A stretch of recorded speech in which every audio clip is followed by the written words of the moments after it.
Chapters 31 to 33. Chapter 31. "What you doing, Bradley?" asked Ronnie. "He's reading," Bartholomew replied nastily. "He says he doesn't want to be disturbed. He thinks he's too good for us now that he does homework." "Oh, be quiet and let him read if that's what he wants to do," said Ronnie. "Thanks, Ronnie," said Bradley. "I knew you'd understand." "I knew you'd understand," mimicked Bartholomew. Ronnie understood. She knew about Carla. Bradley returned to his book. "Uncle Boris and Aunt Ruth are married. I bet you thought you already knew that, except you're not as smart as you think you are. They were my uncle and aunt even before they got married.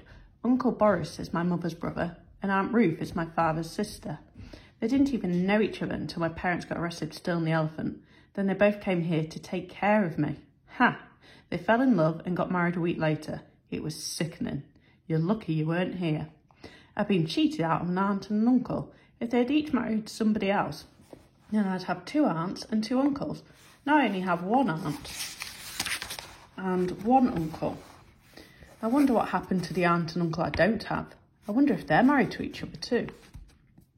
Bradley looked up. He tried to make sense out of that last paragraph. Made him think. A lot of parts in the book made him think. That was one of the things he liked about it.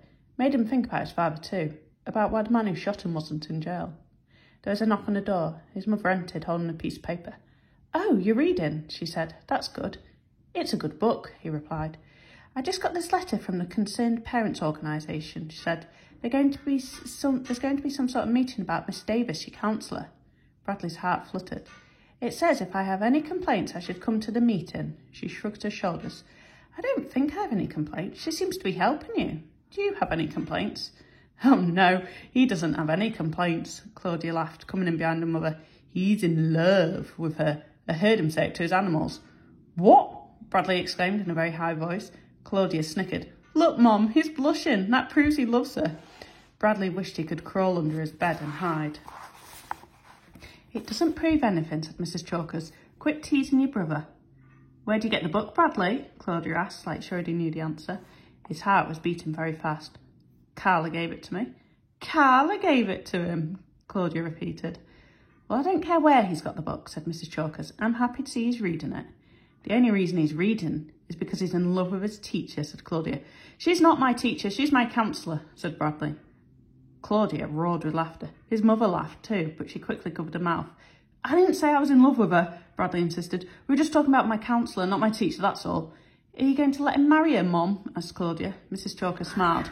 "Well, I don't know. She seems like a very lovely girl." Bradley felt like he was going to die. His sister was hysterical. "So, you don't have any complaints about Miss Davis?" his mother asked seriously, getting back to the letter. "She's okay," he said without emotion. Claudia snickered. "Well then, I won't go to the meeting," said his mother.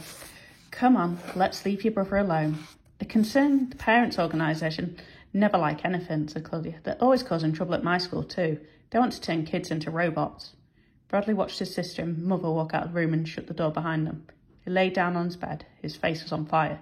"So I love her. What's wrong with that?" "Nothing," said Ronnie. "They just don't understand about love." The door opened again. Claudia stuck her face inside and said, "If the Concerned Parents Organisation ever found out Carla kissed you, she'd be fired for sure." Chapter 32.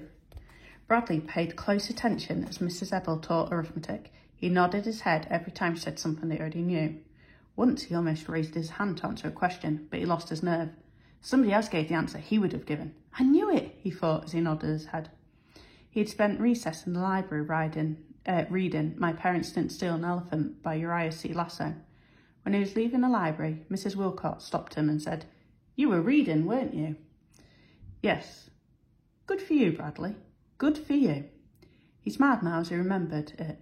It's because of Carla's book, he thought. The book was his lucky charm. As long as he had it with him, it seemed like nothing could go wrong. His black eye was all gone too. When the bell rang for lunch, he put his arithmetic book away, took out his lucky book and walked to Mrs. Ebel's desk. "May I please borrow the hall pass?" he asked. She let him have it. He knew she would. He was holding the magic book.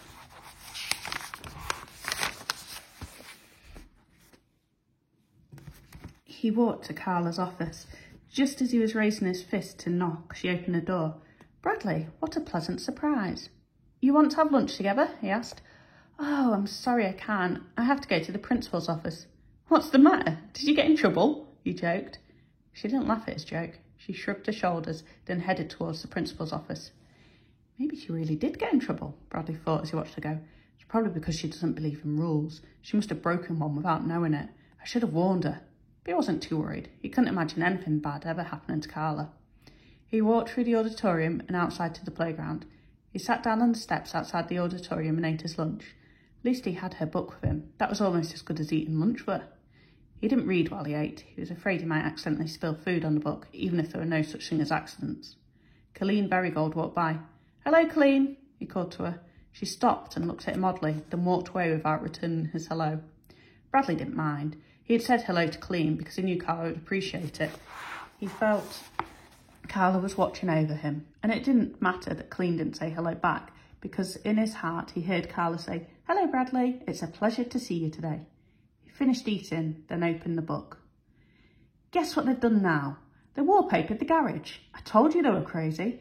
Who ever heard of anybody putting wallpaper on the walls of a garage? Purple paper with yellow polka dots. I don't even know how they got in there. The garage has been locked shut for months. The lock was broken or something, so nobody could get in. At least I'm glad they finally got it open. It was beginning to smell pretty bad. You could smell it from the driveway. Now it smells like paste. I can't wait until my parents get home and put an end to all this craziness. Their trial is next week. They have to be found innocent. I mean, if they stole an elephant, I know about it, wouldn't I? Where would you hide an elephant? Look, he's reading, said Robbie. I didn't know he knew how to read, laughed Curtis. Bradley looked up. He was surrounded by Jeff and his gang. He can't read, said Brian. He just looks at the pictures. They all laughed. What you reading? Asked Russell. Bradley closed the book and slowly stood on the concrete steps. Chicken chalkers, said Dan. Andy bounced the basketball. Bradley glanced behind him. Doug was blocking the door to the auditorium. What's the matter, Bradley? He asked. Hey, Chalkers, what's the name of your book? Asked Robbie. He looked at his book, then stared defiantly at Robbie. Let me see, said Robbie. Bradley clutched it against his chest. No matter what, he wasn't going to let them harm Carla's book. Oh, come on, Bradley, be a pal, said Robbie. I just want to see it. Curtis chuckled. Robbie stepped up toward him. You can't read anyway, he said. Give it to me and I'll read it to you. He reached out and rested his hand on the book. Bradley jerked it away. Uh-oh, think he's getting angry, said Brian. I just want to see it, said Robbie. Again he reached for the book. Bradley held it under his left arm and against his chest. He made his right hand into a fist. Robbie backed away. Jeff, he called. Come on, Jeff, teach him a lesson, said Dan. Jeff stepped between Andy and Russell. All right, said Curtis. Hold on, said Andy. Let me get off the steps. The boys backed up, Bradley clutching his book, walked down the concrete steps to where Jeff was waiting. Do you want me to hold your book, Bradley? Said Andy. Bradley glanced at him. Don't worry, he said sincerely. I won't hurt it. Bradley handed Andy the book, then looked back at Jeff. They stood on a patch of grass and dirt and faced each other. The bruise around Jeff's side turned brown with a greenish tint. Jeff raised his fist. The other boys formed a circle around them. Come on, get him, Jeff, urged Brian. Give him another black eye, said Russell. Bradley readied himself. He raised his fists in the air, then lowered them. He had an idea. Hello, Jeff, he said. Robbie snickered. Jeff stared at him wide-eyed. Hello, Bradley, he replied. Bradley smiled. He held out his hand. Jeff smiled too. It was his first honest smile in a long time. He shook his best friend's hand. The other boys were dumbfounded. No one said a word. Andy finally broke the ice. Do you like to play basketball, Bradley? He asked. Bradley looked at him, bewildered. I'm not very good, he said. So? None of us are, said Jeff, patting him on the back. Now we'll have even teams, said Robbie. Chapter 33. Bradley was terrible. He dribbled with two hands, he passed the ball to people who weren't on his team, but, worst of all, whenever anyone passed the ball to him, he said, thank you. He never shot at the basket. He didn't dare. Finally, after his team was losing 28-6 anyway, everyone told him to try a shot. He looked around for someone to pass to. Jeff sat down so Bradley wouldn't pass it to him. Just shoot, he said. The rest of his team sat down too. Shoot it, they said. Everybody on the other team sat down too. Shoot the ball. Bradley faced the basket. His tongue slipped out the corner of his mouth as he carefully aimed, then threw the ball high in the air. It hit the back of the rim, bounced against the backboard, then dropped through the net. Great shot, said Jeff. Way to go, said Andy, patting him on the back. At first he couldn't believe it, but then he saw Carla's book lying on the ground at the base of the basket. No wonder, he realised. Everyone headed for the water fountain. Bradley went along too, even though he wasn't thirsty. But then once he got there, he realised he was thirsty. He just hadn't noticed. Good game, Bradley, said Brian. You just have to stop passing to people who aren't on your team, said Dan. Maybe you should give the rest of us on your team black eyes too, said Robbie. Then you'll know who to pass to. Everyone laughed, even Bradley. He and Jeff were the last two left at the water fountain. Everyone else had already started back to class. As they drank, their eyes met and they broke up laughing. How did you get the black eye? Bradley asked after he stopped laughing. Melinda, said Jeff. Bradley nodded. She's strong, he said. Oh boy, you can say that again, said Jeff. They laughed again. My book, Bradley suddenly exclaimed. He ran back to the basketball court where he'd left it. Jeff shook his head as he watched Bradley run away. Life's weird, he thought. He walked into the boys' bathroom and splashed his sweaty face with cold water.